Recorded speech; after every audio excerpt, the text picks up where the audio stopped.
If you've spent any time at all looking at global energy statistics over the past few years, you'll probably have seen a chart that looks something a bit like this. Fossil fuels, still around 80% of global primary energy, solar and wind, still a relatively modest slice of the pie. And if you're anything like me, you may have stared at that chart and thought, hang on a minute, solar installations are booming, electric vehicles are everywhere, coal is collapsing in some regions. So why does this chart look like almost nothing has changed? It's a good question, isn't it? Well, I thought it was anyway.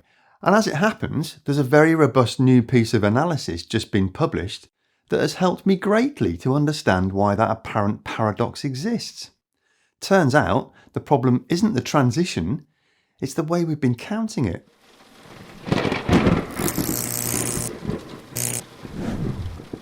Hello, and welcome to Just Have a Think. I'm guessing you've heard of this guy. He's called Michael Liebreich. He's a British clean energy analyst, investor, and commentator, best known as the founder of Bloomberg New Energy Finance, which he launched in 2004 and built into one of the world's leading providers of data and analysis on the energy transition. He's since become a prominent voice on global decarbonisation pathways, advising governments, financial institutions, and international organisations on clean energy finance, electrification and climate strategy, and of course on his famous hydrogen ladder, which we've referenced several times on this channel. He knows his onions, and he's just teamed up with the folks at the ever-brilliant EMBER to publish this new piece of analysis. Most global energy analysis begins with something we've covered lots of times here on the channel over the years, the concept of primary energy. It's been a while since we dismantled this one to take a closer look, so it's definitely worth a bit of a recap. Before we do that though, I wonder if you might be an absolute looby-loo and take a couple of seconds to click the like and subscribe buttons just down here. Won't cost you a penny, and it won't prompt a torrent of spam emails from me either, I promise you. I haven't got the time or the inclination, quite frankly. What it does do though is offer this channel a better chance of getting selected for your attention by the YouTube algorithm ahead of all the AI clickbait nonsense. If you're already a subscriber, then you're a superstar. And if you haven't yet subscribed, then this is surely the easiest way to become a superstar, isn't it? Anyway, primary energy. So this is the term that the industry bods use to describe the raw energy content of fuels extracted from nature. So that's the coal in the ground, the oil in a barrel, the gas at the wellhead, the sunlight hitting a solar panel, or the wind turning a turbine. You get the idea. It's the starting point of the energy system. And when you look at our global energy system through that lens alone, then quite clearly fossil fuels still dominate by a big margin because we're still digging and drilling a butt ton of it up all over the place. But as the EMBER authors explain, that rather simplistic supply-first framing obscures some pretty eye-watering conversion losses. For example, when coal is burnt in a power station, only about a third of the energy content of that coal actually becomes electricity. The rest disappears as waste heat. When we burn petrol or gasoline in a combustion engine vehicle, most of the energy goes into heat and friction, not into motion. By contrast, wind turbines and solar panels don't involve combustion at all. There's no giant thermal loss at the start of the chain. The energy arrives already in electrical form. But under traditional primary energy accounting, 1 exajoule of coal is treated the same as 1 exajoule of wind, even though physically they're not the same thing at all. So some reframing is required here to provide not only industry investors but also interested human beings like you and me with data that's a bit more helpful. The EMBER paper essentially proposes that we should flip the entire model on its head. Instead of starting with primary energy supply, let's start with what consumers actually want and need and work from there instead. Nothing fancy, just the obvious stuff like warm homes, moving vehicles, running factories, lighting spaces, using computer power and cooling and refrigeration, stuff like that. The paper's authors suggest collapsing the complexity of energy demand into 2 fundamental outputs, useful work and useful heat. That's it, dead simple. Everything else is essentially a variation on those 2 things. So instead of asking how much coal, oil and gas are we extracting, we should be asking how are we delivering useful work and useful heat? And suddenly the picture starts to shift. Because at the other end of this colourful, swirly piece of artwork known as a Sankey chart, final energy, in other words the energy that reaches end users, only comes in two forms as well. It's either electrons or it's molecules. Electrons is clearly electricity, I think we can all manage that one. And molecules mean the fuels like oil, gas, coal, hydrogen and biofuels. So far so good, I think. But here's the thing about final energy. Electric technologies are on average far more efficient at converting it into useful output than combustion-based technologies are.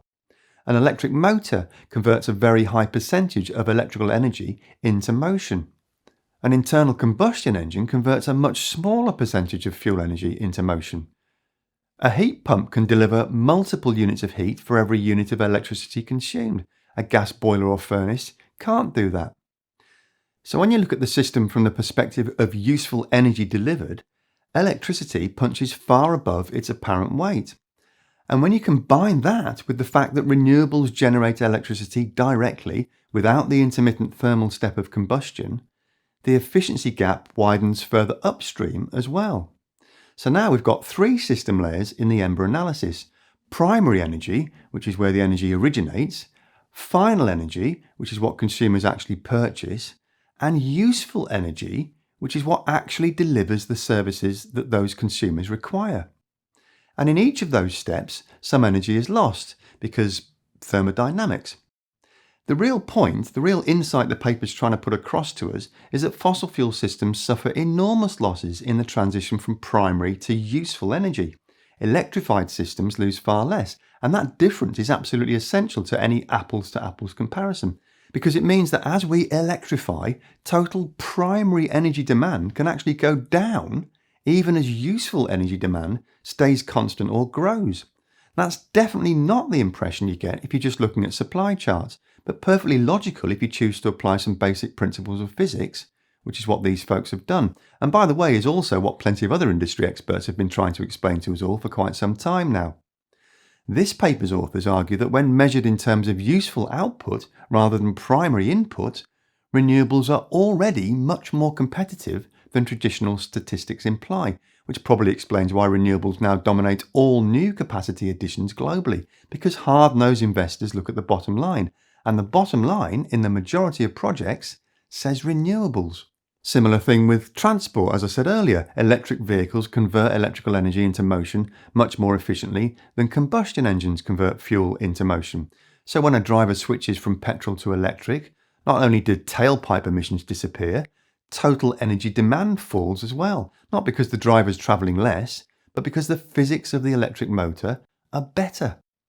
Heat pumps have the edge over gas boilers because instead of generating heat directly from combustion, they move existing heat using electricity to drive fans and condensers, pumps and compressors.